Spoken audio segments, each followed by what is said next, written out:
Kamusta ka? Samahan nyo kami ngayon sa isang masarap na food adventure sa Binondo, Manila. Binondo ang tinaguri ang oldest Chinatown in the world. Dito mo makikita ang halo-halong kultura ng Pilipino at Chino sa pagkain, tradisyon at kasaysayan. Ang landmark natin ay ang Binondo Church. Ito ay isa sa pinakamatandang simbahan ng mga Inchi Katoliko sa bansa. First stop, ang original fried siopaw. Kakaibang palaman, napakalanamnam, ang sarap. Sunod naman, ilang hakbang lang sa lugar, Owi Shikun. Dito matitikman ang super sarap na bicho-bicho. Malambot, mainit at may milky powder na nakaka-addict. Next stop, Salazar Bakery. Dito bumili ng mga hopya. Nakahanap din ako ng White Rabbit na favorite ko sa isang Chinese grocery store. At syempre, hindi kumpletong food trip kung walang panghimagas, kaya nag-egg tart kami sa dulo. Alam nyo ba, ang Ungpin Street ay tinawag sa pangalan ni Ramon Ungpin, isang Chinese-Filipino businessman na sumuporta sa revolusyon laban sa mga Kastila.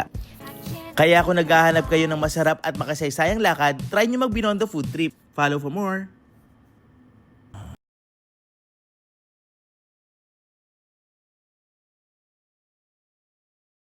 Particularly sa Ongpin Street,